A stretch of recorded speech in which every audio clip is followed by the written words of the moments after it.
اعوذ باللہ من الشیطان الرجیم بسم اللہ الرحمن الرحیم. عزیزان من، آج نومبر 1982 کی 5 تاریخ ہے اور درس قرآن کریم کا آغاز سورہ النجم کی آیت 19 سے شروع ہو رہا ہے. 53/19 ہے. آپ کو یاد ہوگا کہ پچھلے چند ایک درس ان کا عنوان مقام محمدی یا مقام نبوت تھا، اور جس انداز سے قرآن کریم نے پھر نبوت کے مقام کا تعارف کرایا ہے تو وہ ہمارے الفاظ میں تو وہ بیان ہی نہیں ہو سکتا. خود قرآن نے بھی اپنے اعجازی انداز سے جو اس کا تعارف کرایا ہے، واقعی انسانی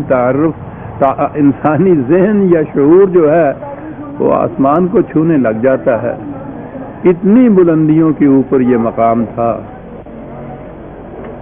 اب اس مقام کے بعد وہ فوراً آتا ہے جو سامنے مخاطب قوم تھی قریش کی. قریش بت پرست تھے. کہا جاتا ہے کہ انہوں نے کعبے میں بھی بتوں کو سادہ رکھا تھا، ان کی پرستش کرتے تھے. وہاں بھی تھا اور باقی قبائل کے الگ الگ بت بھی تھے. تو وہ فوراً ہی ان بلندیوں پر لے جاتا ہے انسان کو، اور اس کے بعد ان کی پستیوں کی طرف آ جاتا ہے کہ دونوں کے تقابل سے معلوم ہو جائے کہ یہ مقام کیا ہے اور تم کس مقام کے اوپر ہو.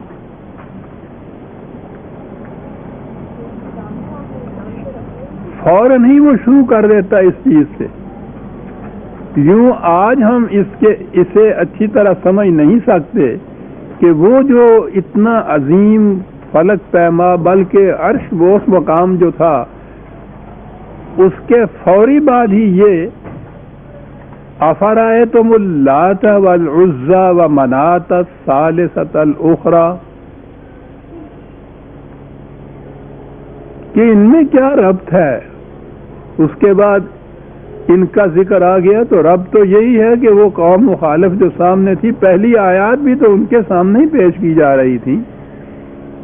بتایا جا رہا تھا کہ مقام نبوت کیا ہے، اور اسے تو حضور نے جو اپنا پہلا پیغام اس قوم تک پہنچایا ہے، اس کو عملاً جسے کہتے ہیں ایلسٹریٹ کر کے بتا دیا تھا کہ نبی کس مقام پر ہوتا ہے، اور وہ جو کچھ کہتا ہے وہ عجیب، وہ خود بجائے خیش ایک ایسی مثال ہے. وہ جو قرآن نے کہا تھا نا کہ وہ افق اعلیٰ پہ ہوتا ہے، آسمان کی بلندیوں سے اس کو تعلیم ملتی ہے، زمین پر رہنے والے انسانوں کے معاملات کا وہ حل پیش کرتا ہے. تو یہ عجیب قسم کا اشتراک تھا نبوت کا. اسی طرح نبی اکرم صلی اللہ علیہ وسلم نے پہلی بار جب یہ اپنا پیغام پیش کیا ہے تو وہ یہی تھا کہ آپ ایک پہاڑی پر کھڑے ہو گئے تھے اور وہاں سے آپ نے آواز دی تھی. عربوں کے ہاں جو طریق ہوتا ہے کسی بہت بڑے خطرے کی آگہی کے لیے جو آواز دی جاتی ہے، آپ نے وہ آواز دی تھی. تو وہ فوراً میں یہ مکے کے قریش لپک کر دوڑ کر وہاں پہنچے پہاڑ کے نیچے کہ کوئی بہت بڑا خطرہ ہے. تو حضور نے ان سے کہا کہ آپ لوگ یہ آ گئے، اگر میں تمہیں یہ بتاؤں کہ اس پہاڑ کی دوسری طرف ایک بہت بڑا لشکر ہے جو تم پر حملہ آور ہوگا اور تمہیں تباہ کر دے گا، تو کیا تم اسے تسلیم کرو گے؟ انہوں نے کہا کہ ہم کیوں نہیں تسلیم کریں گے، اس لیے کہ ایک تو یہ ہے زمانہ قبل از نبوت میں بھی حضور کی زندگی ایک مثالی زندگی تھی. انہوں نے کہا کہ ایک تو اس لیے کہ آپ نے ساری عمر کبھی جھوٹ نہیں بولا، تو یہ بات کیوں آپ جھوٹی ہم سے کہیں گے. اور دوسری بات تو صاف ظاہر تھی کہ آپ اس مقام پہ کھڑے ہیں جہاں دوسری طرف جو کچھ ہے وہ بھی آپ کو نظر آتا ہے اور اس طرف کو بھی نظر آتا ہے، اور ہم اس مقام کے اوپر ہیں. یا آپ نے فرمایا کہ تم اس مقام کے اوپر ہو کہ تم ادھر ہی کی بات کو دیکھ سکتے ہو، ادھر کی بات تم دیکھ نہیں سکتے، اور میں اس مقام پہ کھڑا ہوں کہ جہاں میں دونوں طرف کے مقامات کو دیکھ سکتا ہوں. تو یہ تھی نبوت کا مقام جو تھا. خود نبی کے معنی مقام بلند پہ کھڑا ہونے والا ہے، پیش گوئیاں کرنے والا نہیں. تو وہ بھی اس مثال سے بھی حضور نے خود اس چیز کو السٹریٹ کیا کہ وہ مقام بلند جس پہ نبی فائز ہوتا ہے، اس طرف کے حقائق بھی اس کے سامنے ہوتے ہیں جو تمہارے سامنے نہیں ہوتے. اور ادھر تو وہ پھر اتر کر آتا ہے ہرا سے، تو وہ تو بشر ہوتا ہے. تو اس قوم کو جب یہ چیزیں بتائی گئی، پہلے جتنا مقام تھا بلند ترین وحی کا، تو اس کے بعد پھر ان سے یہ کہا گیا، تو ربط یوں ہے کہ ان سے کہا گیا کہ یہ مقام ایک طرف، اور اس کے بعد پھر تم اپنے مقام کے اوپر نگاہ ڈالو کہ کیا مقام ہے کہ یہ پتھر کے ٹکڑے جنہیں تم نے خود تراش کر اپنے ہاتھوں سے یہاں نصب کر رکھا ہے، لا کے خود نصب کرتے ہو، ان میں اتنی بھی ہمت نہیں ہے کہ مکھی ان پہ بیٹھ جائے تو یہ خود اس کو اڑا سکیں، وہ بھی تمہیں کچھ کرنا پڑتا ہے. تو اس قسم کی چیزیں جو ہیں، پھر تم ان کو اپنا خدا مان رہے ہو، ان کے سامنے سجدے کر رہے ہو، ان سے مرادیں مانگ رہے ہو. ذرا اس پستی کو تو دیکھیے، اس بلندی کو دیکھیے اور اس پستی کو دیکھیے. اور واقعی یہ تقابل ایسا ہے کہ وہاں سے ادھر لا کر ان کے اگر وہ جو نظری طور پر ان کے عقائد تھے وہ بیان کیے جاتے تو وہ بات بمشکل سمجھ میں آ جاتی. وہ عملاً محسوس چیز جو سامنے رکھی تھی وہ پتھر کے ٹکڑے. کہا یہ سوچو تم کہ کس مقام پہ تم کھڑے ہو. اور پھر خدا کے وہ لوگ خدا کو بھی مانتے تھے، لیکن یہ جتنے بت تھے وہ جیسے یہ ہندوؤں کے ہاں بھی یہ چیز تھی، جہاں بھی بت پرستی ہوتی ہے وہ لوگ کہتے یہی ہیں کہ یہ خدا ہی کو ہم مانتے ہیں، وہ اس شکل میں دنیا کے اندر آتا ہے، محسوس شکل میں خدا کو ہی مانتے ہیں. حتیٰ کہ لات جو ہے اس کے متعلق تو یہ تھا کہ یہ سیغہ جو ہے مؤنث کا جسے آپ کہتے ہیں فیمینن جینڈر جو ہے، تو یہ وہ کہا کرتے تھے کہ الہ یا اللہ ہی کا فیمینن جینڈر ہے جو اللہ انہوں نے بنایا ہے. تو بہرحال انہوں نے کہا کہ یہ سوچو تو صحیح کہ یہ مانتے ہو خدا کو، تو وہ مانتے تھے. حضور کی بعثت سے پیشتر ان کے ہاں اللہ کا حضور کے والد ماجد کا نام عبداللہ تھا، اور تو اور رہا اللہ کا وہ مانتے تھے، لیکن تصور اسی قسم کا ہی تھا جیسا بت پرستوں کے ہاں ہوتا ہے. تو انہوں نے کہا کہ یہ بھی چیز دونوں کہ تم خود اللہ کو بھی مانتے ہو، اور یہ ساری دیویاں تھیں، ان کی دیوتا نہیں تھے، تو وہ ان کو مانتے تھے لڑکیاں یا بیٹیاں. کہا یہ کہ ذرا اس کو تو سوچو کہ تم کس قسم کا خدا مانتے ہو. خدا کے ہاں تم کہتے ہو یہ اس کی بیٹیاں ہیں، اور عربوں کے ہاں یہ چیز موجود تھی کہ بیٹی کی پیدائش پہ ان کا جیسے قرآن نے خود کہا ہے چہرہ سیاہ ہو جاتا تھا، وہ منہ چھپاتا پھرتا تھا کہ کسی کو معلوم نہ ہو جائے کہ میرے ہاں بیٹی ہے. وہ سوچتا تھا کہ اس کو زندہ رہنے دوں یا زندہ درگور کر دوں، گاڑ دوں. وہ واقعی دفن کر دیا کرتے تھے بیٹیوں کو پیدا ہونے کے بعد ہی. یعنی بیٹی کی پیدائش ان کے نزدیک اس قدر باعث شرم چیز ہوتی تھی کہ وہ اس سے بچنے کے لیے بیٹی کو زندہ مار دیتے تھے. کہا یہ سوچو تو صحیح کہ تم کہتے ہو ہم خدا کو بھی مانتے ہو، ایسے خدا کو مانتے ہو کہ جس کے ہاں تم کہتے ہو کہ یہ بیٹیاں ہیں اس کی، اور اپنے ہاں تم بیٹے تسلیم کرتے ہو. پہلی چیز تو تمہارا خدا کو ماننا ہی ہے چم. تو یہ ساری جتنی بھی تھی یہ ان کے ہاں کی دیویاں تھیں، دیوتا بھی نہیں تھے. علاکم الذکر وَلَهُ الْأُنثىٰ تِلْكَ إِذًا قِسْمَةٌ ضِیزَىٰ. کہا پہلی تقسیم تم دیکھو کہ اپنے ہاں تو بیٹوں کی خوشخبریاں اور جشن مناتے ہو، اور یہ خدا کے ہاں تم بیٹیاں مانتے ہو، اور بیٹی کے متعلق تمہارا اپنا عقیدہ یہ ہے کہ اس سے تو شرم آ جاتی ہے انسان کو. یہ تو رہے وہ پتھر کے ٹکڑے. عزیزان من آگے ہے وہ بات جو آ رہی ہے. کتنی عظیم حقیقت ہے. اور کون سی حقیقت قرآن کی عظیم نہیں ہے. وہ تو جب یہ ایک چیز سامنے آتی ہے جس پہ میں خود اندر سے تڑپ اٹھتا ہوں تو پھر زبان پہ یہ الفاظ آ جاتے ہیں کہ کتنی عظیم حقیقت ہے. اس کا تو ایک لفظ عظیم ہے عظیم. کہا کہ یہ جنہیں تم اپنا خدا بنا رہے ہو، کہہ رہے ہو، ان کی حیثیت کیا ہے؟ ان ہے الا اسماء سمیتموها انتم وآباؤکم. ان کی حیثیت کیا ہے؟ بڑی غور سے سننے کی بات ہے. کیا چیز قرآن کہہ گیا ہے یہاں عزیزان من. کہا کہ یہ ان کی حیثیت تم سوچو کیا ہے. پتھر کا ٹکڑا کہیں پڑا تھا، اسے تم لے آئے، اسے تراشا خود، کوئی بھونڈے سے نقش و نگار بھی اس میں پیدا کیے، یوں ہی کوئی شکل تشبیہ سی، اور یہ کچھ کرنے کے بعد تم نے اس کا نام رکھ دیا لات. اب وہ لات بن گیا تمہارے نام رکھنے سے. اس کا یہ نام نہیں رکھا تھا تو پتھر کا ٹکڑا تھا. تم نے خود ہی اس کا نام یہ رکھ دیا اللہ یا لات، تو وہ خدا بن گیا. تو یہ تو تمہارا نام دیا ہوا ہے جس سے اس کی یہ حیثیت بن گئی ہے. جس کسی کو یہ معلوم نہیں ہے کہ یہ لات ہے، اس کے نزدیک پھر یہ پتھر ہی ہے. بڑی گہری چیز ہے جو یہ کہہ گیا. اس کی حقیقت تو پتھر کے ٹکڑے کی ہے.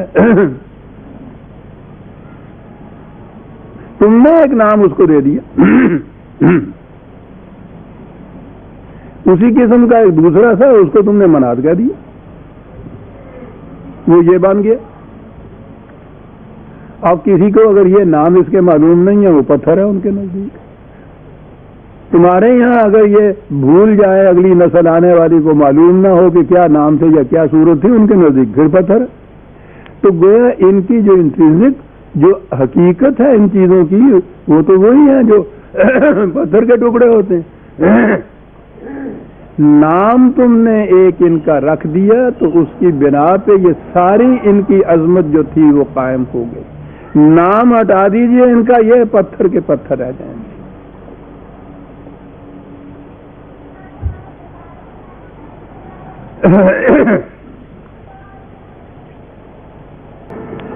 ایک چیز ہے وہ فی الحقیقت اپنی خاصیت کچھ رکھتی ہے، وہ شے ہوتی ہے، اس کی ہستی ہوتی ہے، اس کی خاصیتیں ہوتی ہیں، اس کی صفات ہوتی ہیں، اس کے خواص ہوتے ہیں. پانی اس کی خاصیت، وہ اپنا وجود رکھتا ہے، اس کے خواص ہیں، کچھ پیاس بجھاتا ہے، زندگی بخشتا ہے.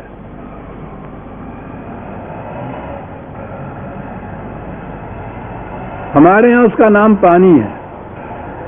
ذرا آگے چلے جائیے تو آب کہتے ہیں اسے فارس والے. عربوں کے ہاں جائیے تو وہ مان کہتے ہیں اسے. انگریزوں کے ہاں جائیے تو واٹر کہتے ہیں. اور زبانوں میں بھی اس کے اور نام ہوں گے. اتنے نام تو ہمیں بھی معلوم ہے. تو یہ جو الگ الگ نام ہیں، ہم نے پانی کہہ دیا، اس نے آب کہہ دیا. یہ نام کے بدلنے سے اس کے خواص نہیں بدلتے، کیونکہ اس کے خواص خود متعین ہیں، وہ اپنی ہستی رکھتا ہے. پانی وہ پانی ہے. ایران میں پہنچ کے آپ پانی کہیں گے وہ نہیں سمجھیں گے بات، وہ آپ کہہ دیں گے اس کو، آپ کہیں گے یہی ہے. نام سے کوئی اثر نہیں پڑ رہا اس چیز پر. وہ اپنی حیثیت خود رکھتا ہے، وہ اپنے خواص رکھتا ہے. تمہارے پانی کہنے سے، اس کے آب کہنے سے، اس کے ماں کہنے سے اس کی حیثیت میں، اس کی ہستی میں، اس کی خاصیت میں فرق نہیں آتا. وہ وہی چیز ہے. لیکن جو فی الواقع وہ چیز نہیں ہے، پتھر کا ٹکڑا تو خدا نہیں ہے، وہ تو پتھر ہے. تم نے اس کا نام رکھا تو خدا بن گیا. نام ہٹا دیجئے پتھر رہ گیا. پانی کا نام آپ کہہ دیجئے، ماں کہہ دیجئے، واٹر کہہ دیجئے، کچھ نام رکھ دیجئے اس کا، اس نام کی وجہ سے پانی اپنی خاصیت نہیں رکھتا، وہ بالذات اپنی خاصیت رکھتا ہے، اپنی حیثیت رکھتا ہے، اپنی شخصیت رکھتا ہے، اپنے خواص رکھتا ہے بالذات۔ پانی پانی ہے، کسی نام سے پکارو۔ یہ جو الفاظ میں نے کہے یاد آ گیا قائد اعظم مسٹر گاندھی کے ساتھ تو ان کی چپکلش رہتی تھی ہمیشہ، اور جس زمانے میں ان کا وہ تھا آپس میں مذاکرات کرنے کا دور، تو وہ چٹھیاں لکھتا تھا۔ ایک چٹھی میں اس نے لکھا تھا کہ مجھے آپ بتائیے کہ میں آپ کو کیا کیا کہ مخاطب کیا کروں، قائد اعظم کہا کروں، مسٹر جناح کہا کہوں، مائی بردر لکھا کروں، کیا کہہ کے آپ کو مخاطب کروں؟ تو یہ تو قائد اعظم تھا، اور مقابل میں گاندھی جب بھی آتا تھا تو ان کی ویسے بھی حس تیز ہو جایا کرتی تھی۔ اس نے کہا گاندھی کیا کہتے ہو، نام میں کیا رکھا ہے؟ پھول کو کسی نام سے پکارا وہ تو پھول ہی ہوتا ہے۔ کیا بات تھی صاحب عزت، تمہارے ہاں نام کی وجہ سے عزت بنتی ہے۔ تم نے پتھر کو تراش کے کرشن بنا لیا تو کرشن ہے تم۔ گاندھی کے تو وہ جو سوٹ کیس ہوتا تھا اس کے اندر ہوتا تھا بت۔ میری پہلی ملاقات جو ہوئی تو اس وقت جب وہ بت سامنے رکھا ہوا تھا، اس زمانے میں میں بھی ان کے ساتھ ہوتا تھا۔ لیکن اللہ کا احسان ہے کہ قرآن نے یہ حیثیت دی تھی کہ جس شخص کی یہ کیفیت ہے اپنے ہاں سے وہ نکالتا ہے وہ اتنی سی مورتی اور اس کے سامنے سجدہ کرتا ہے، اس نے انگریز کا کیا مقابلہ کرنا ہے؟ تو کتنی بڑی بات تھی یہ کہہ دی کہ تمہارے ہاں لفظ کو اہمیت حاصل ہے، نام کا کیونکہ اہمیت حاصل ہے، تمہارے ہاں وہ پتھر ہی ہوتا ہے، اور آپس میں پھر ان کے ہاں اسی پتھر سے بنا کے انہوں نے کرشنا کہہ دیا تو وہ ایک سیکٹ یا ایک فرقہ بن گیا، اس کا وہ خدا ہوا۔ اسی قسم کے پتھر کے ٹکڑے کا دوسرا انہوں نے نام راما رکھ لیا تو راما بنوانے وہ دوسرا خدا بن گیا۔ اب وہ آپس میں لڑائیاں ہوتی ہیں کس چیز پہ لڑائیاں ہوتی ہیں؟ کوئی نام نہ رکھتے دونوں پتھر، اور اب بھی وہ پتھر باہر چٹانوں کی صورت میں پڑے ہوئے، وہاں تو نہیں لڑائیاں ہوتی ان کی۔ ان پتھروں کو جب نام دے دیا کچھ تو اب دیکھیے اس میں وجہ تفریق تخصیص کیا چیز ہو گئی، وہ جو نام رکھ دیا۔ الٹ نام اگر رکھ دیتے اتفاق سے کہ اس کا نام راما ہو جاتا خدا کا اور ادھر کرشنا دوسرے کا نام ہوتا تو وہ ادھر والا رام بن جاتا، ادھر والا کرشن بن جاتا، ادھر والا برہما بن جاتا۔ اسماء سمیتموها انتم وآباؤکم۔ عزیزان ایمان،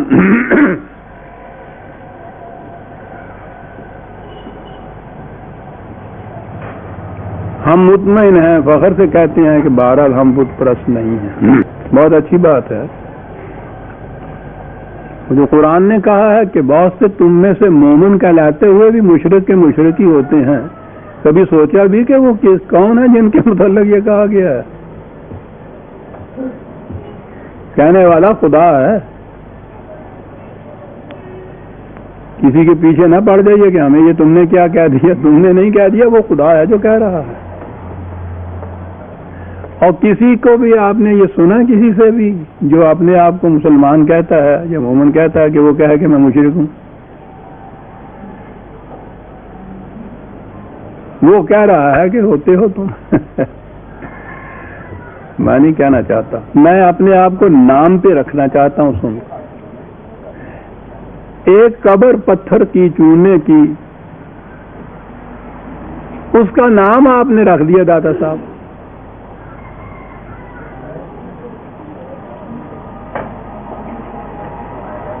اگر وہ اسی طرح کی قبر رہتی اور وہاں یہ نام نہ رکھا جاتا تو جیسی وہاں ایک اور قبر ہے اسی قسم کی وہ قبر ہوتی۔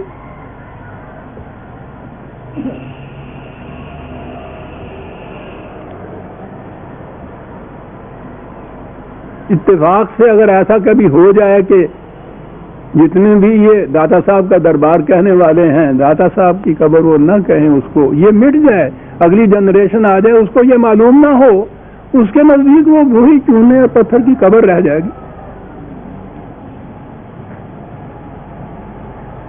سب ایک طرف ہو جائیے۔ اس کی حیثیت وہ ہوگی. یہ نام ہے جو ہم نے دے دیا. یہاں کئی قبریں ایسی ہم نے دیکھی، ہماری زندگی میں ایسا ہوا، وہ قبر کی قبر ہی تھی، وہ کسی کے ذہن میں کچھ آیا، اس کا کچھ کاروبار چلتا نہیں ہوگا، اس نے آ کے اس پہ جھنڈی گاڑی، اس کے اوپر ایک چادر پھینکی، اس کے اوپر دیا جلایا جمعرات کے دن، کسی دن جا کے ڈھول بجایا، اس کے بعد اعلان کر دیا کہ یہ فلاں حضرت صاحب قبلہ ہے، فلاں جگہ سے تشریف لائے تھے اور آج ان کا عرس ہوگا، اور اس کے بعد آپ دیکھیے کہ منتا ہوتی چلی جا رہی ہے. نام رکھ دیا اس کا کچھ، اس نے نہ نام رکھا تھا. جب نام نہیں رکھا تھا تو وہ قبر تھی،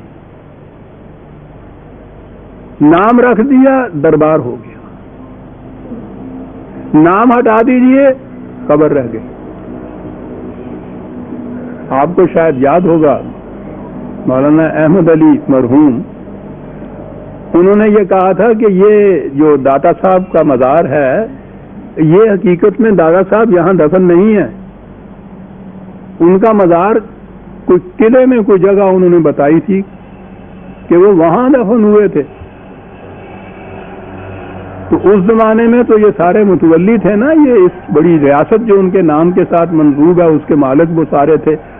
انہوں نے اس کی بڑی مخالفت کی اور ایسی کوشش کی کہ یہ آواز اٹھنے نہ پائے، کیونکہ اگر یہ پتہ چل جائے کہ یہ نہیں ہے دادا صاحب کا مزار،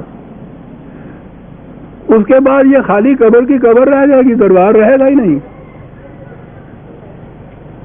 وہ بنے یا نہ بنے، اگر یہ مشہور ہو جائے کہ یہ داتا صاحب کا مزار نہیں ہے تو اس کی حیثیت قبر کی رہ جاتی ہے.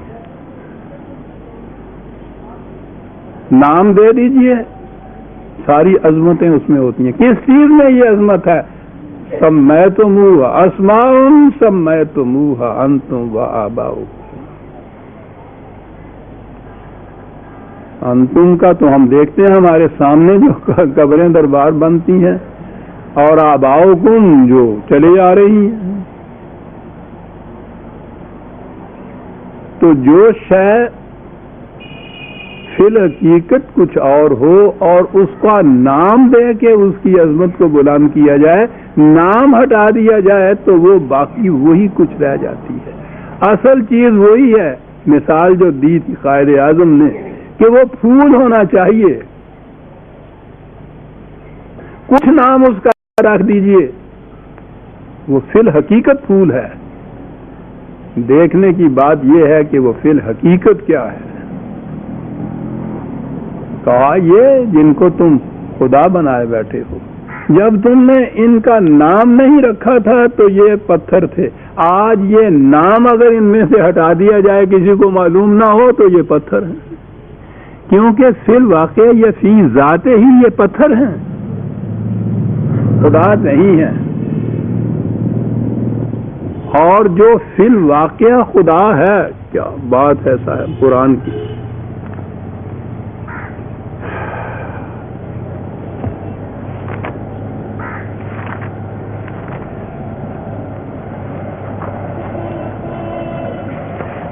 پھر سن لیجئے کہ فی الواقع ان میں کوئی قوت نہیں، کوئی اقتدار نہیں، کوئی خصوصیت نہیں، پتھر کے ٹکڑے ہیں. تم نے ان کا نام رکھ دیا، خدا کہہ دیا تو خدا ہو گئے.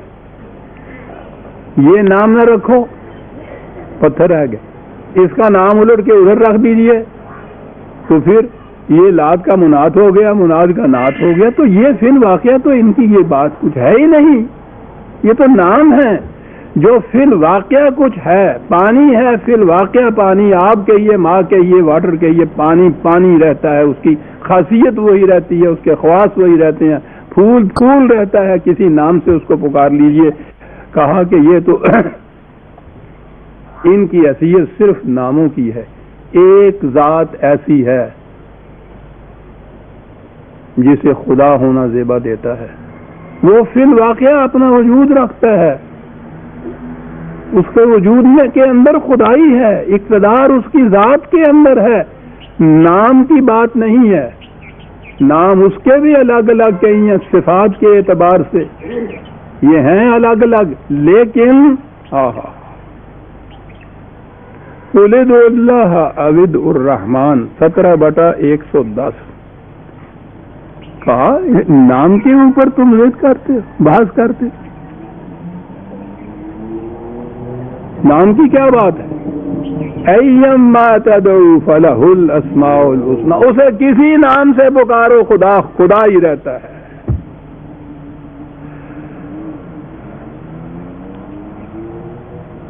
بڑی عظیم چیز ہے وہ، اس لیے الہ نہیں بن گیا کہ تم نے الہ کہہ کے اس کو پکار دیا تو وہ الہ حقیقی بن گیا، سارے اقتدارات اس کے اندر سموٹ کے، یہ بات نہیں ہے۔ تم اسے اس نام سے نہ بھی پکارتے تو پھر بھی وہی تھا، وہ اپنی ذات کے اندر یہ خصوصیات یہ صفات رکھتا ہے، تمہارے ناموں کی وجہ سے وہ ایسا نہیں ہو گیا۔ یہ نہیں ہے کہ تم اس کو رزاق کہو تو وہ رزاق ہو، تم یہ کہنا چھوڑ دو تو وہ رزاق نہ رہے، ساری دنیا بھی انکار کر دے خدا کے وجود سے تو وہ پھر بھی اپنی ذات میں برقرار رہے گا، ایک ماننے والا بھی نہ رہے۔ جب کوئی بھی پیدا نہیں ہوا تھا ابھی تو وہ تو اس وقت بھی خدا تھا، جب کوئی نہیں رہے گا تو اس وقت بھی خدا رہے گا۔ نام کی تبدیلی تو ایک طرف رہی، کوئی ماننے والا اس کو خدا کہنے والا بھی نہیں رہے گا، یا نہیں تھا تو وہ اس وقت بھی تھا، اور اس کے بعد بھی وہ کہا کہ تم ان ناموں کے اوپر جھگڑتے ہو، نام کی بات نہیں ہے، وہ اپنی ذات میں الہ ہے، اللہ ہے، اسے کسی نام سے پکار لو وہ وہی۔ اس نے قرآن کریم میں یہ جو مختلف ہم کہتے ہیں نا کہ وہ رحیم ہے، رحمان ہے، صفات ہیں اس کی،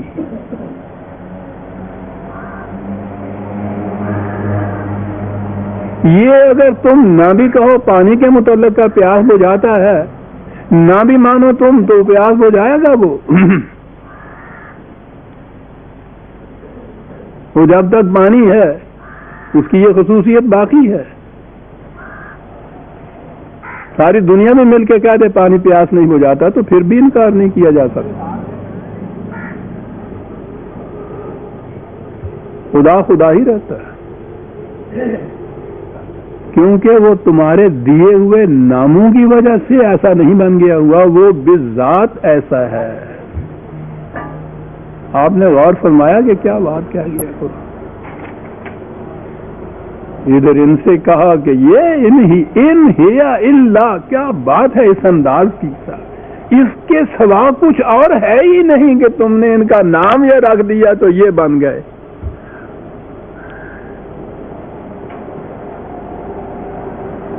تمہیں تو تم کے سوا کوئی کچھ نہ کہتا تھا، حضور ہم نے بنایا، جناب ہم نے کیا، ٹھیک ہے ان کے حضور اور جناب کہنے سے وہ بنتا ہے، ورنہ وہ تو وہی ہوتا ہے۔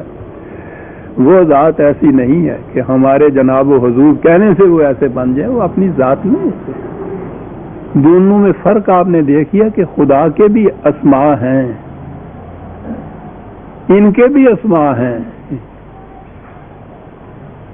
دونوں میں کس طرح فرق کر کے بتا دیا کہ فرق کتنا ہے ان دونوں کے اندر۔ یہاں تو یہ پتھر کے بتوں کو ہی کہا ہے، دوسرے مقام پہ سوال پتھر کا ہی نہیں، انسانوں نے انسانوں کو بھی تو حاکم بنایا، یعنی یہ جن کو بت بناتے ہیں یا جن کو یہ پوچھتے ہیں ان کو یہ صاحب اقتدار مانتے ہیں، ہماری مرادیں پورے کرتے ہیں، ان کی اگر کسی طرح سے توہین ہو جائے تو غضب نازل ہو جاتا ہے، یعنی ان بتوں سے تو خیر میری تو بہرحال ایک آدھی زندگی ان کے ساتھ گزری ہوئی ہے، میں جانتا ہوں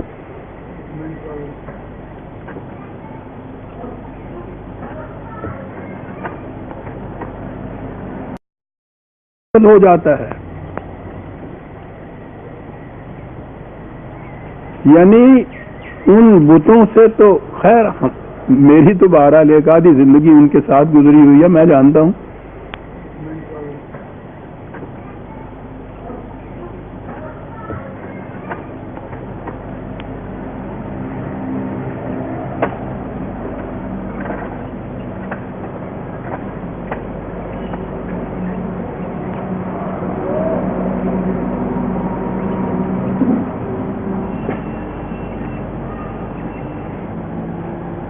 کسی بڑے مزار کی طرف پشت کر کے آ جائیے ادھر، اور اس کے بعد دیکھیے اگر وہ جو عقیدت مند ہے اس پہ بیتتی کیا ہے. روتا ہے، گڑ گڑاتا ہے کہ پتہ نہیں اب کیا عذاب مجھ پہ نازل ہو جائے گا. میں نے توہین کر دی حضرت صاحب کی. صاحب نذرانے مانتا ہے، نیازیں دیتا ہے، توہین میں نے کر دی ان کی. سوچئے کہ کتنا ڈر ہے ان کا ذہن کے اندر. اپنے کمرے کی تنہائیوں کے اندر اگر ان حضرت صاحب کے جو زندہ بھی نہیں ہیں، قبر میں ہیں، ان کے متعلق کوئی بات شک شبہ کی گزرتی ہے تو وہ چیخ اٹھتا ہے کہ یہ شیطان نے وسوسہ میرے دل میں پیدا کر دیا. یا حضرت میں ایسا نہیں ہوں، میں تو آپ کو وہی کچھ مانتا ہوں، اب بھی وہی کچھ مانتا ہوں. ڈر رہا ہے، خوف کھا رہا ہے. یہ کیا ہے؟ یہ جو دنیا کے حاکم ہیں ان کی حکومت تو صرف جسموں کے اوپر ہوتی ہے. یہ قلوب و اذہان اور اعصاب کے اوپر ان کی حکومت ہوتی ہے. دل میں گزرنے والے خیال کے اوپر تو کسی کی گرفت نہیں ہو سکتی، لیکن یہ تو ان کے خلاف اگر دل میں بھی کوئی خیال گزرتا ہے تو اس کے متعلق بھی کانپ اٹھتا ہے وہ شخص جو عقیدت رکھتا ہے. اتنی بڑی گرفت ہے. اور پھر یہ جو بنیادی حاکم ہوتے ہیں ان کا ڈر، ان کا خوف، ان کی گرفت کا تو ہمیں پتہ ہے نا. کہاں کہا قرآن نے صاحب سورہ یوسف میں واضح یوسف ہی جو ہے عظیم حقیقت رکھتی ہے. ہر نبی کا واضح ایک عظیم حقیقت رکھتا ہے. 12/4 یا صاحبی السجن ارباب متفرقون خیر. کیا بات ہے صاحب، جب یہاں پر نہیں یہ تو آیتیں گزر چکی ہیں. خیر کہا ما تعبدون من دونہ الا اسماء سمیتموها انتم وآباؤکم ما انزل اللہ بها من سلطان. یہ جن کی تم محکومیت اختیار کیے ہوئے ہو، ان کی حیثیت اس سے زیادہ کچھ نہیں کہ تم نے ان کا ایک نام لکھ دیا تو وہ صاحب حکومت بن گئے، صاحب اقتدار بن گئے. یہاں بھی قرآن نے کہا ہے ما انزل اللہ بہا من سلطان، وہاں بھی کہا ہے صاحب اقتدار وہی ہے کہ جس کی سند خدا کی طرف سے مل جائے. تمہارے نام رکھنے سے کچھ نہیں ہوتا. کہا جائے گا یہاں ما تعبدون، عام ترجمے جو ہوتے ہیں وہ یہی ہیں کہ تم جو پرستش کرتے ہو، پر وہ اس سے زیادہ کچھ نہیں، اور فوراً ہی توجہ بتوں کی طرف مبذول کرا دیتے ہیں. میں نے جیسا عرض کیا ہے، اب آپ احباب کو تو پتہ ہے 25 سال ہوئے درس سنتے ہوئے، یہ عبادت یا تعبدون محکومیت کے معنی میں آتا ہے. اور ابھی اس آیت میں آپ دیکھیے پہلے جو ہے ارباب متفرقون،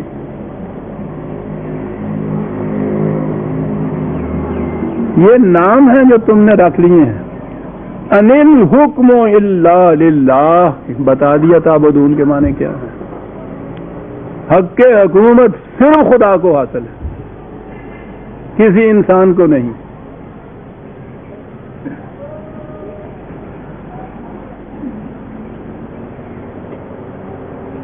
سوال یہاں پتھر کے ٹکڑوں کے سامنے جھکنے کا نہیں ہے. کسی انسان کا کسی انسان کے سامنے جھکنا بھی تذلیل انسانیت ہے، بہت بڑا شرک. حکومت، حق کے حکومت صرف خدا کو حاصل ہے جو عملاً اس کی کتاب کی روح سے نافذ ہوتا ہے.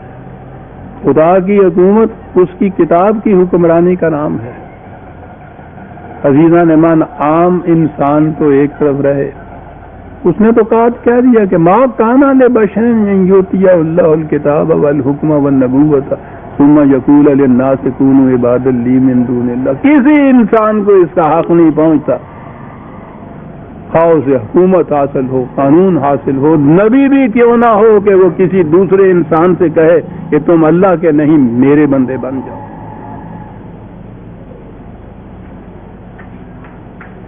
یوں ہی آپ نے کسی انسان کی معصومیت اختیار کی، شرک ہو گیا. لا یشرک فی حکم ہی احدا، اس نے کہا ہے وہ اپنے حق حکومت میں کسی کو شریک نہیں کرتا. حضور نبی اکرم صلی اللہ علیہ وسلم کے متعلق نبی کہہ کے کہا کہ ان کو بھی حق حاصل نہیں ہے. حضور کو خود یہ فرمان ہے فاحکم بینہم بما انزل اللہ، تم بھی خدا کی کتاب کے مطابق فیصلے کرو. حکمراں ہے ایک وہی، باقی بتان آزری اپنے ہاتھوں سے تراشا ہوا پتھر کا ٹکڑا ہو یا اپنے تصور میں قائم کیا ہوا وہ قبروں والا خدا ہو یا اب تسلیم کیا ہوا زہرا آپ کے ہاں کا خدا ہو، جہاں بھی حکمرانی کتاب اللہ کی نہیں ہے وہاں یا آپ کے وہم کی کوئی حاکم ہو جائے گا، جیسے یہ دیوی دیوتا یا ارباب یا مزاروں کے، یا کوئی انسان ہو جائے گا، کہیں بھی ہو.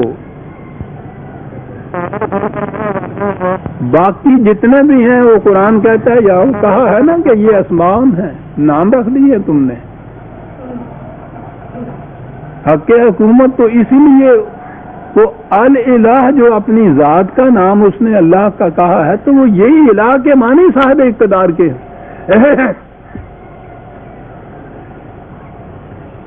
اسماء سمیتموها انتم وآباؤکم ما انزل اللہ بہا من سلطان.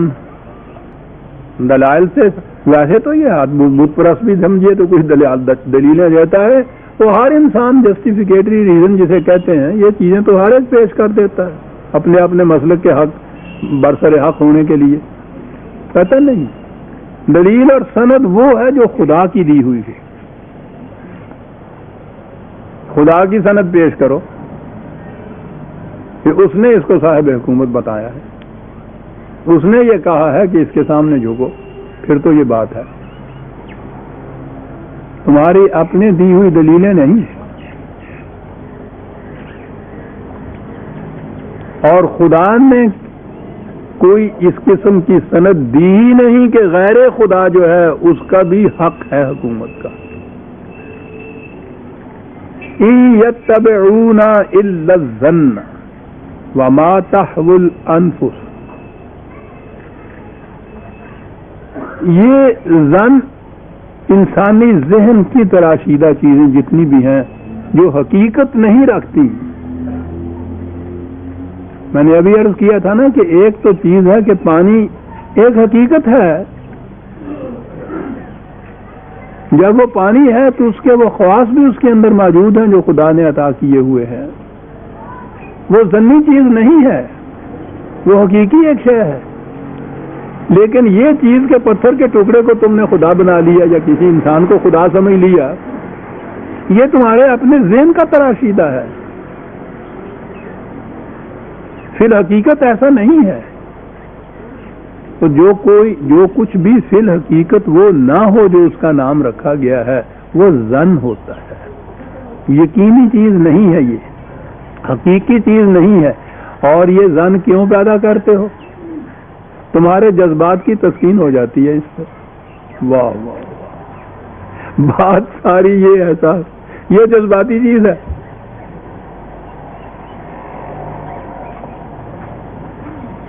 پانی پیاس بجھاتا ہے، جذباتی چیز نہیں. اس کے پینے سے جذبات کی تسکین نہیں ہوتی، وہ حقیقت ہے کہ پیاس بجھاتا ہے، پیاس کی تسکین ہوتی ہے. شراب جو ہے وہ جذباتی چیز ہوتی ہے. تمہارے ذہن کا پیدا کردہ پانی کا تالاب ہوتا ہے، اس کے پاس جا کے دیکھیے تو وہی قسم کا ریت، وہ اسی قسم کا صحرا ہوتا ہے.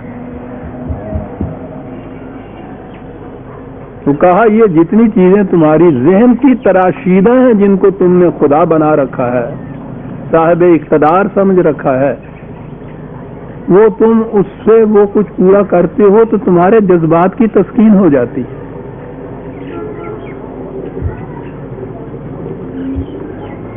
تو عزیزان من، خود خدا کی بھی پرستش جسے کہتے ہیں، یہ کی جائے تو اس کا تعلق جذبات سے ہی رہتا ہے۔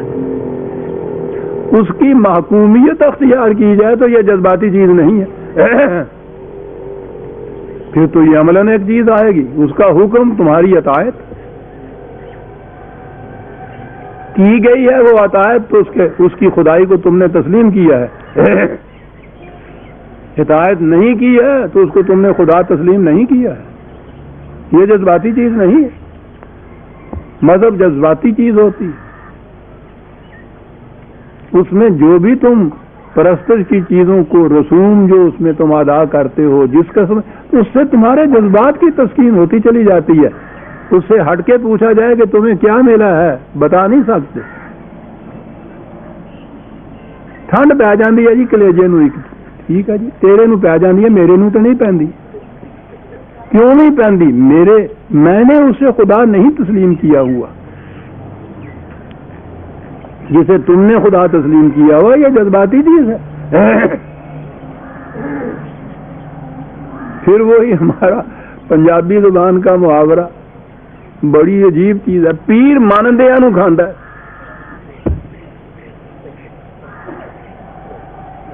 جیڑا وہ بندے دے پتر نو پیر مان لے بس ٹھیک ہے، وہ کھاندا۔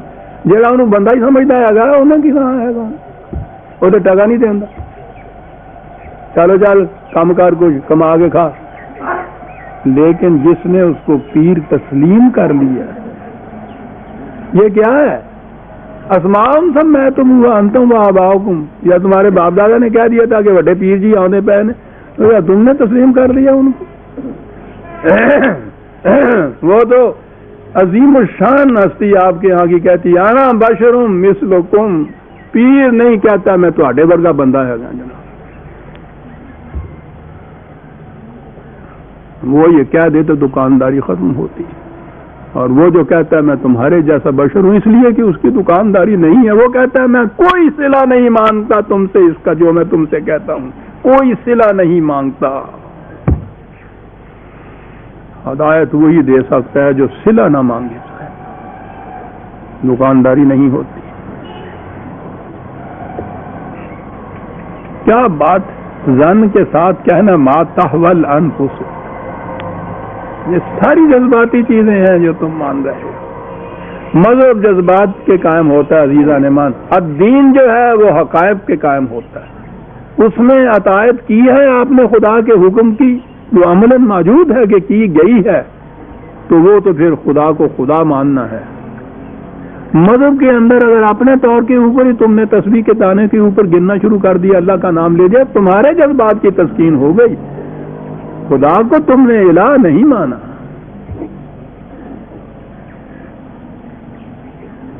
اطاعت اور خداؤں کی کرتے رہے، پرستش تم نے اپنے ذہن میں ایک تراشیدہ خدا کی، یہ جذبات کی تسکین ہو گئی، فی الحقیقت نہیں مانا گیا۔ یہاں اطاعت مقصود ہے، حکمرانی مقصود ہے اس کی کتاب کی۔ وما تحوى الانفس، اور بات آگے اگلی ٹکڑے میں صاف کر دی کہ میں لمبی چوڑی باتوں کی بات ہی نہیں ہے، بات تو اتنی ہے کہ وَلَقَدْ جَاءَهُم مِّن رَّبِّهُمُ الْهُدَىٰ، اس کی طرف سے رہنمائی کتاب آ گئی، ہدایت آ گئی۔ سوال اب یہ ہے کہ اس کے مطابق کون چلتا ہے؟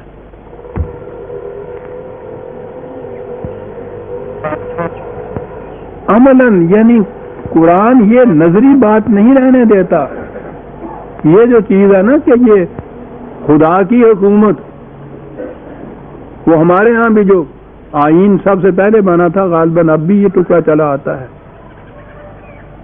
کہ کائنات میں تمام مقام پر خدا کا اقتدار ہے جناب، ساورینٹی بلانگس ٹو اللہ کے معنی کر دے۔ کائنات میں، باہر کی دنیا کے اندر، اپنی دنیا میں ہمارا اقتدار، بھئی یہ تم کون ہوتے ہو؟ ہم خدا کے نام کے اوپر یہ اقتدار تم سے لیتے ہیں. اس کے نام پہ اقتدار، اس نے کون سی تمہیں یہ سند دے رہی تھی کہ جاؤ میرے نام کے اوپر اقتدار لیتے رہو؟ کوئی ہے سرٹیفکیٹ آپ کے پاس ایسا؟ وہ تو اپنے رسول سے بھی یہ کہتا ہے کہ فاحکم بینہم بما انزل اللہ. وہ تو اس سے بھی یہ حق نہیں دیتا کہ خود فیصلے یہ کرو اور کہو یہ خدا کے ہیں. وہ کہتا خدا کی کتاب کے مطابق فیصلے کرو.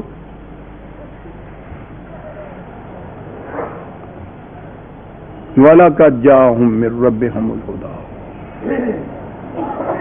نظری باتیں نہیں ہیں. پتھر کے ٹکڑے نام رکھنے سے خدا نہیں بن سکتے. خدا کو جذباتی طور پر خدا مانتے چلے جاؤ تم تو وہ بھی خدا کا ماننا نہیں ہے. اس کی طرف سے ہدایت آئی ہوئی ہے، اس کی طرف سے کتاب موجود ہے. اس کی اطاعت کرو گے تو تم اس کو خدا مانو گے. اس صورت میں تم اپنے آپ کو موحد کہہ سکتے ہو. خدا کو میں حاکم مانتا ہوں اور کسی کو نہیں مانتا. باقی رہا یہ کہ صاحب تم جاتے ہو اور اگلی آیت میں یہ آیا ہے کہ یہ پتھر کے ٹکڑوں کو خدا نہیں مانتے تم. یہ ہے وَكَمْ مِن مَلَكٍ فِي السَّمَاوَاتِ لَا تُغْنِي شَفَاعَتُهُمْ شَيْئًا.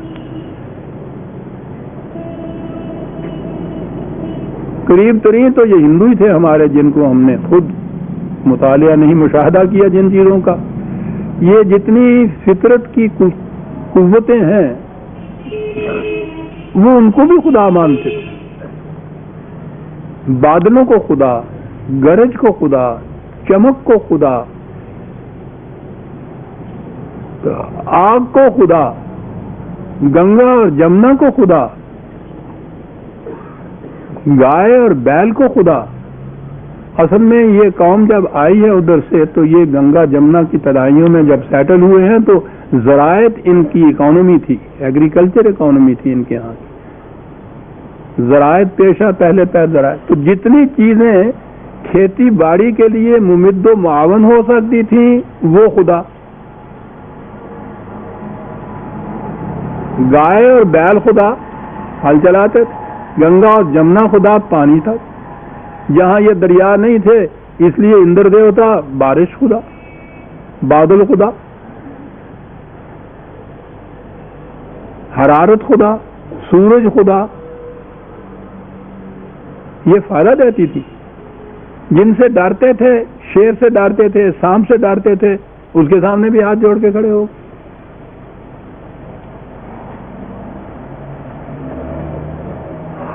یہ بادل کو تم نے دیوتا بنا دیا تو بادل دیوتا بن گیا. بادل تو بادل ہی تھا. جب تم اس کو دیوتا نہیں کہتے تھے تو وہ بادل تھا. جو اس کو دیوتا نہیں کہتے ان کے ہاں بھی وہ بادل ہی ہوتا ہے. سب میں تو ہوا. تم نے اس کا نام دیوتا رکھ دیا تو وہ دیوتا نہیں ہو گیا. جن قوموں نے اس کو دیکھا کہ یہ فطرت کی قوتیں ہیں، اور پھر میں کہوں گا کہ جن قوموں نے قرآن کی یہ چیز کہی کہ سخر لکم ما فی السماوات والارض جمیعا منہ، کائنات کی پستیوں اور بلندیوں میں جتنی فطرت کی قوتیں ہیں تمہارے لیے تابع تسخیر ہے. اٹھو، یہ قوانین خدا بندی، قوانین فطرت، ان کا مطالعہ کرو. یہ قوتیں تمہارے اقتدار میں آ جائیں گی. یہ تمہارے خدا نہیں ہے، یہ تو مسخر ہو جائیں گے تمہارے. مقام آدم بہت بلند ہے ان چیزوں سے، یہ تو شاید کچھ نہیں ہے. تو کہا تم نے ان کا نام رکھ لیا تو تمہارے تو خدا بن گئے. اور اس کے بعد دیکھیے جب تک یہ قومیں ان چیزوں کو خدا مانتی رہی، پست رہی، ذلیل رہی، محتاج رہی، مقہور رہی، جہاں بھی مذہب رہا ہے وہ قومیں ہمیشہ محکوم رہی ہیں، ہمیشہ کمزور رہی ہیں. وہ ان قوتوں کو اپنا خدا مان دے، جو اس کے محکوم ہیں ان کو حاکم تسلیم کر لے تو ذلیل تو ہونا ہوا. جب بھی ابھرنے کا خیال آیا تو انہوں نے اس مذہب کو چھوڑا.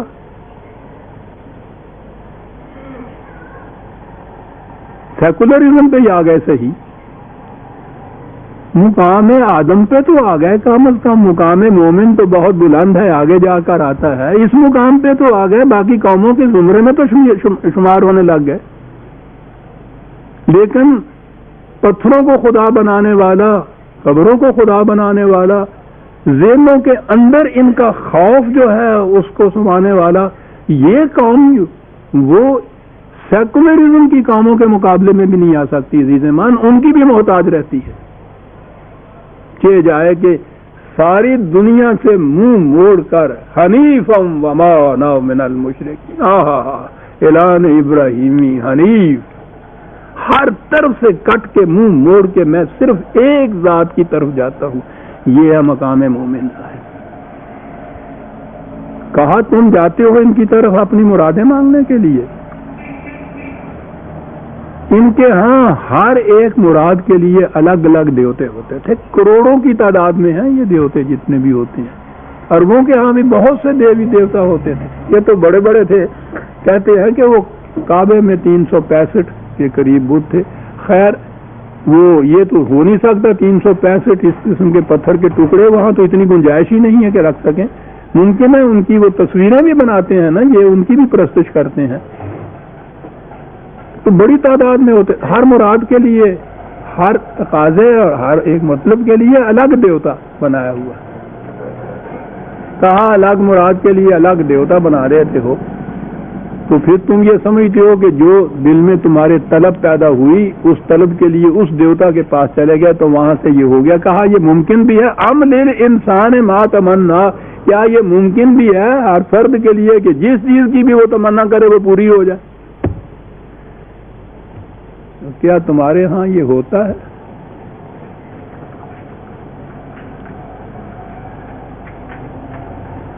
عزیزان من، پھر وہی بات آ گئی، میں نے عرض کیا کہ مجھے تو کسی فرقے سے تعلق نہیں ہے، ہم اپنی تمنائیں اپنی مرادیں لے کر پتھر کے ٹکڑوں کے سامنے جو یوں کھڑے ہوتے ہیں نہیں جاتے، ہم ان ٹکڑوں کے سامنے جاتے ہیں جو کھڑے بھی نہیں ہوتے، لیٹے ہوئے ہوتے ہیں۔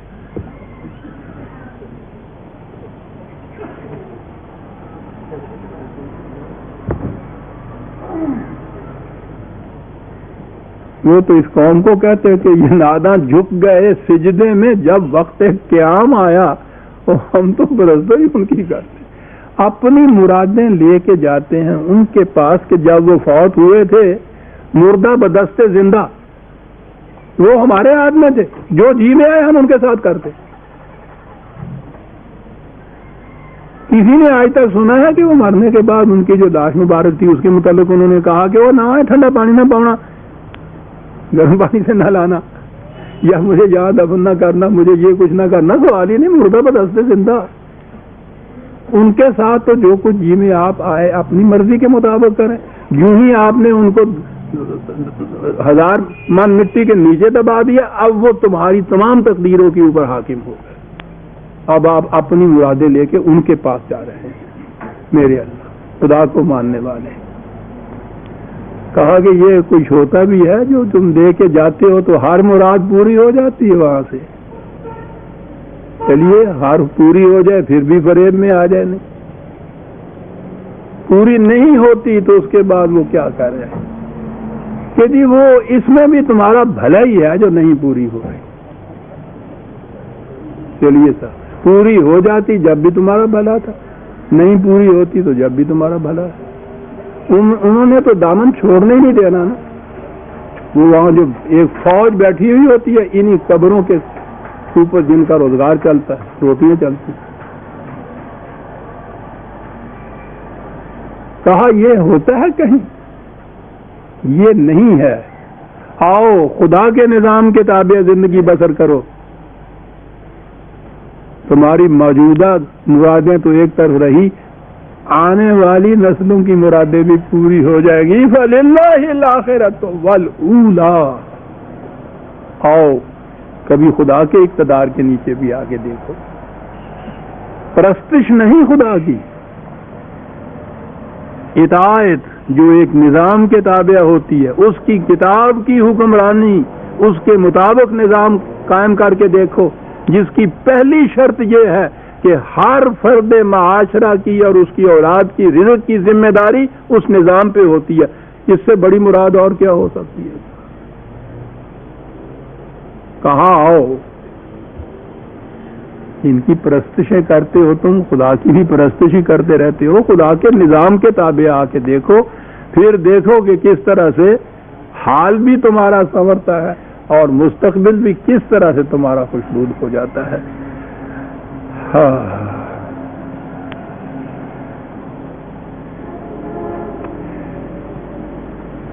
وقت ہو ہی گیا ہے، 1-2 منٹ باقی ہیں. اگلی آیت میں نے لی تو پھر اور بات چلے گی. آگے یہ ہے کہ یہ وہاں وہ ہے وَكَمْ مِن مَلَكٍ فِي السَّمَاوَاتِ لَا تُغْنِي شَفَاعَتُهُمْ شَيْئًا.